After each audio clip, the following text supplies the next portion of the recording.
Salut les amis, bienvenue sur ma chaîne, je suis ravi de vous retrouver aujourd'hui pour une nouvelle vidéo. Aujourd'hui nous allons parler des risques dans l'élevage de poules. Mais bien avant que je n'aborde ce sujet, j'aimerais prendre quelques secondes juste pour remercier tous ceux qui se sont abonnés à ma chaîne et ceux aussi qui prennent le temps de commenter pour m'encourager dans tout ce que je fais. Merci beaucoup. Parce que je me suis rendu compte qu'on a des abonnés un peu partout dans le monde, en France, au Togo, au Bénin, en Côte d'Ivoire, Sénégal et Burkina Faso. Vraiment, merci beaucoup du soutien. Donc, revenons à notre sujet du jour, comme je le disais, qui est le risque dans l'élevage des poules. Je sais que beaucoup d'entre vous, vous êtes motivés après avoir regardé des vidéos à vouloir commencer l'élevage des poules. Et ça serait bien que vous entendez ce que j'ai à dire. Comme ça va vous préparer en fait dans le futur. Parce que quand nous tous on se lance dans un business, on aspire à se faire de l'argent. Mais on sait aussi que dans chaque business, il y a des risques. Donc moi j'aimerais vous parler des risques avant de vous parler des avantages. Donc généralement dans l'élevage des poules, le plus gros risque c'est de perdre toute ta volaille. Tu peux perdre ta volaille de différentes manières.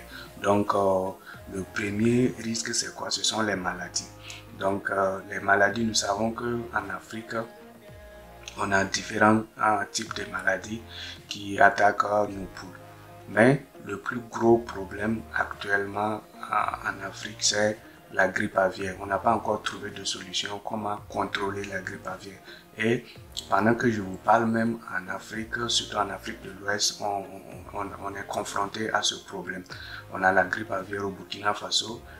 Je ne sais pas, je pense que dans les autres pays aussi, au Sénégal, je pense un peu en Côte d'Ivoire aussi.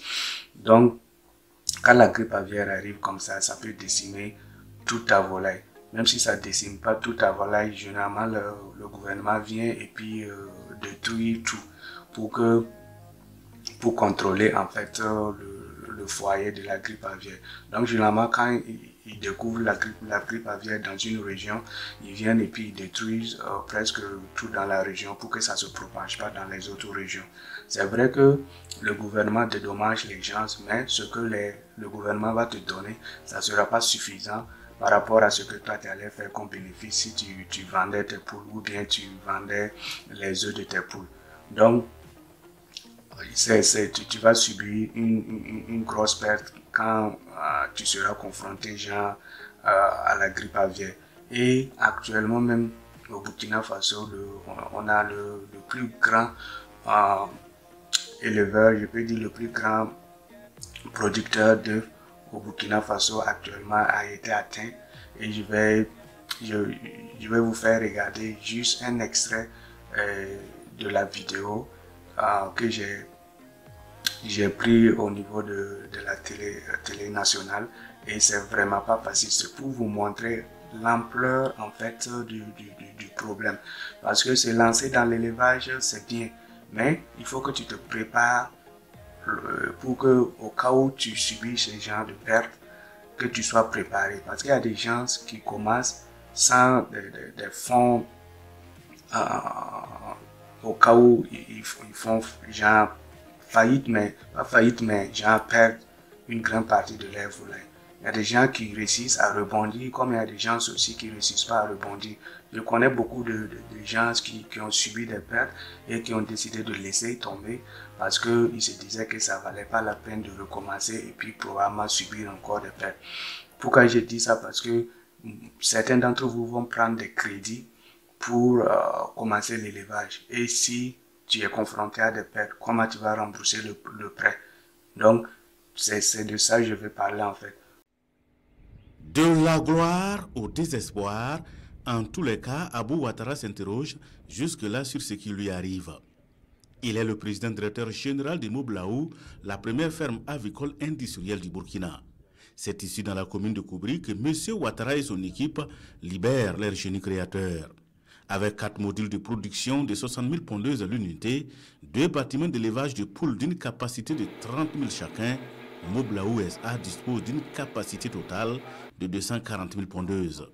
Jusqu'au 17 décembre 2021, la ferme comptait 157 000 pondeuses pour une production journalière de 150 à 187 000 œufs de consommation. La situation actuelle est que cette ferme moderne, industrielle, qui est évaluée à plus de 4 milliards de francs CFA, ne produit plus un œuf depuis le 17 décembre 2021 du fait de la grippe aviaire. Donc, 45 à 55% des œufs produits au Burkina viennent d'être détruits. La grippe aviaire est passée par là et toute la production est atteinte. Les 157 000 poules pondeuses sont estimées.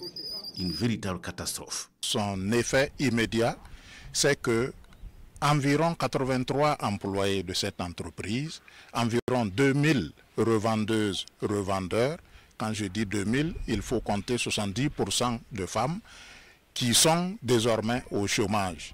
Nous avons également près de 300 millions de recettes mensuelles qui sont parties en fumée. Nous avons donc une contribution à l'économie nationale qui est partie en fumée, mais socialement l'impact est important du fait que toutes ces personnes que j'ai citées qui étaient adossées à l'entreprise n'ont plus d'emploi, n'ont plus de sources de revenus.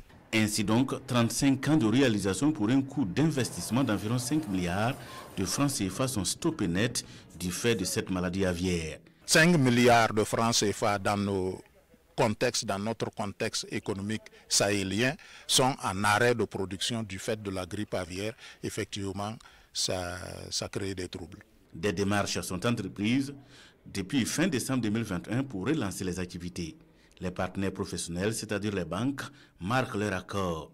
Mais sans l'appui de l'État, ça va être dur.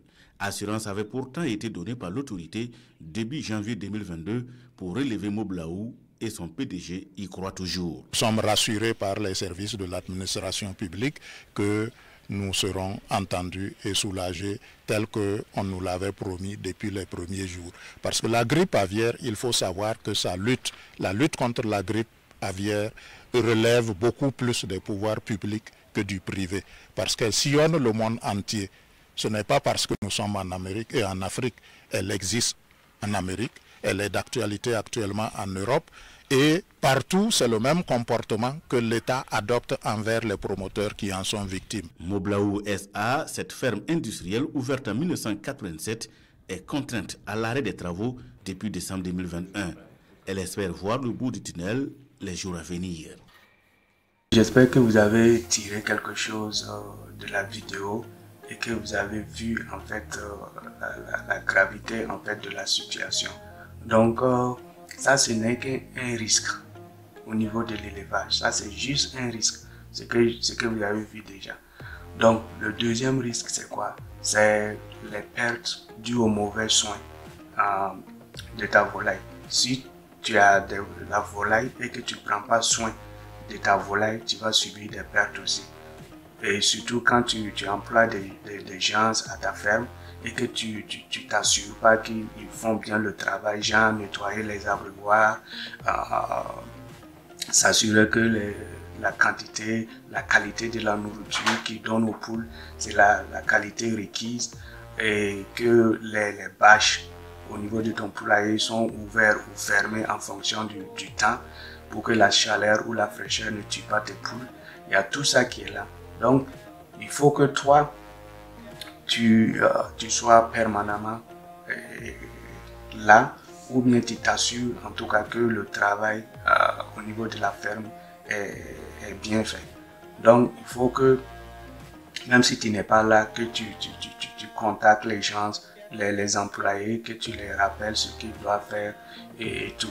Je dis ça parce que, par exemple, moi, dans ma ferme, on a nos poules pondeuses, on a eu à enlever la fointe et on a déposé ça quelque part pour renouveler en fait le sol.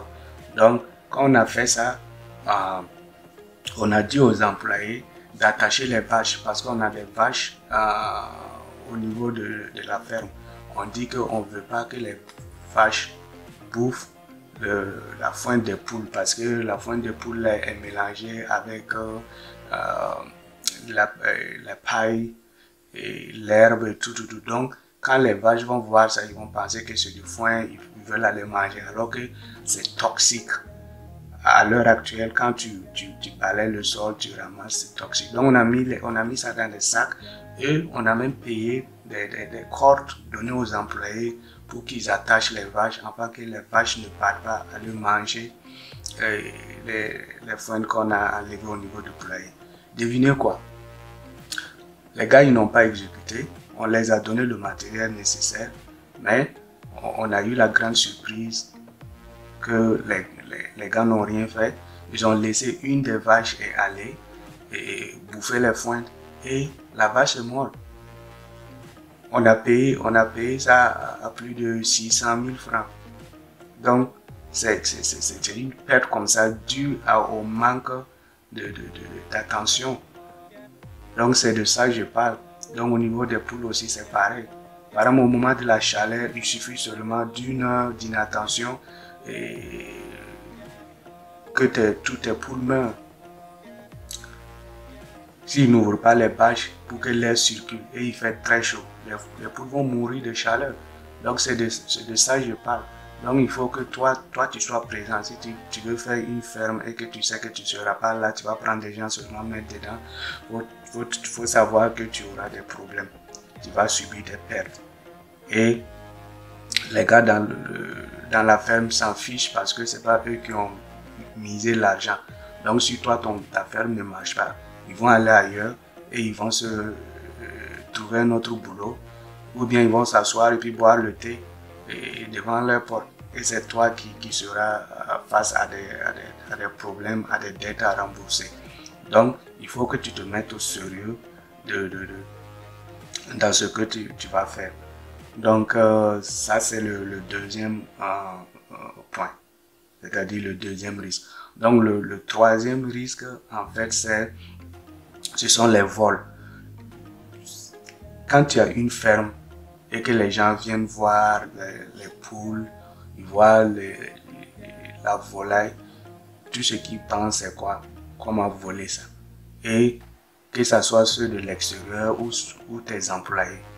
Et beaucoup de gens vont te dire qu'ils ont subi des vols. Donc c'est quelque chose que si tu ne fais pas attention, petit à petit, ils vont voler un peu, le temps que tu te rends compte, la quantité de tes poules vont diminuer. Donc, ça, comme il y a une dame là, ce qu'elle a fait, elle a payé un vieux congélateur, elle a déposé dans sa ferme, et même quand elle n'est pas là, s'il y a une poule qui meurt, et les employés sont censés mettre la poule dans le congélateur jusqu'à ce qu'elle vienne pour voir la poule. Donc, ça permet de garder les comptes parce qu'elle compte régulièrement ses poules. Donc, si elle compte et puis elle voit qu'il y a un certain nombre qui manque et qu'elle n'a pas vu les poules et qu'elle n'a pas vu une poule qui est morte, les gars vont s'expliquer. Je pense que ça, c'est une bonne idée parce que chez moi, dans ma ferme, souvent, quand on part, on dit que qu'il y a 2-3 poules qui sont mortes dues à quelque chose qui s'est passé. Certaines poules ont attaqué l'autre poule. Et généralement, quand je demande où sont les poules, on me dit que non, on a déjà jeté les poules. On a déjà jeté les poules.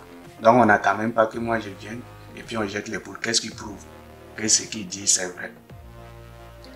Donc c'est ça. Donc ce que moi en fait j'ai fait installer des caméras et tout dernièrement pour permettre quand même de surveiller. Comme ça, quand on part à la ferme, on peut jeter un coup d'œil à la caméra et puis on voit ce qui se passe. Donc si tu es dans un pays où l'internet a un bon débit, tu peux même installer les caméras qui ont la possibilité d'installer des applications sur ton téléphone et te permettre de voir ça en direct, genre en live comme on le dit, et partout où tu seras. Comme ça, tu pourras suivre les activités, tout. Ça, mais chez nous au Burkina, notre internet n'est vraiment pas bon. Donc on ne peut pas faire ça. Donc c'est ça. Il faut que tu sois présent, il faut que tu installes des caméras ou bien tu fais ce que la femme l'a fait. Pour peut-être qu'il y a d'autres manières aussi de pouvoir dissuader les gens à voler. Ceux qui viennent de l'extérieur voler tes poules, c'est parce que tes employés, en fait, ne font pas attention. Ils vont amener leurs habits et quand ils vont tourner le dos, ils vont attraper un de tes poules, casser le cou, puis mettre dans leurs habits ou bien dans un sac. Donc, c'est ça. Donc, il y a un autre exemple aussi, quelque chose qui s'est réellement passé. Et il y a un enseignant qui a créé sa ferme, il a payé ses poules, ses poussins et il a pris un jeune à mettre dans la ferme. Le jeune a travaillé, les poules ont grandi, commencé à pondre et un jour, quand le gars est reparti à la ferme, il s'est rendu compte que tout est parti. Le jeune n'est pas là, les poules ont disparu. Et quand le gars a fait les enquêtes, il s'est rendu compte que non, le jeune a vendu ses poules et il est parti en Côte d'Ivoire avec l'argent. Donc, qu'est-ce qui s'est passé? L'enseignant partait là-bas à des heures régulières et sûrement les mêmes jours. Donc, l'employé a étudié son emploi de temps et il s'est rendu compte que pendant cette période, il sait que le gars va prendre une demi-journée avant de revenir ou bien une journée avant de revenir. Donc, il a programmé quelque chose avec un acheteur seulement. L'acheteur est venu, ils ont fait leur deal et puis boum, chacun s'est cherché. Donc, ce que vous devez faire, évitez d'aller à la ferme dans les mêmes heures, les mêmes jours. Ce que vous pouvez même faire là, tu peux aller à la ferme, 30 minutes après, tu pars, 30 minutes après, tu reviens. Tu tournes comme si tu es venu pour chercher quelque chose, puis tu repars. Tu fais 1 heure, tu reviens. Ça, c'est si tu peux. En fait, tu choisis des jours que tu as le temps, tu fais ça. Donc, ça embrouille en fait les employés, ils ne savent pas quel moment et toi, tu peux être à la ferme. Ça veut dire que à tout moment, tu peux revenir. Donc, ça leur donne un peu la peur de faire certaines choses. Donc, vraiment, c'est ce que j'avais pour vous aujourd'hui. Si vous avez trouvé le sujet intéressant, likez la vidéo, partagez aussi avec les autres, afin qu'eux aussi puissent avoir cette technique et se préparer en fait lorsqu'ils vont se lancer dans l'élevage. Donc, ce sont des trucs, des risques, il faut penser à ça avant de t'y lancer. Surtout ceux qui vont prendre les crédits pour pouvoir commencer leur élevage. Il faut beaucoup faire attention. Il faut beaucoup faire attention. Donc, c'est tout ce que j'avais pour vous. N'oubliez pas de souscrire à la page et invitez-vous aussi vos amis à venir et puis souscrire. Et je suis vraiment content de vous avoir parlé encore, de vous avoir partagé ce que j'ai en tête. Et on se retrouve une autre fois pour une autre vidéo. Vraiment merci. Bye bye.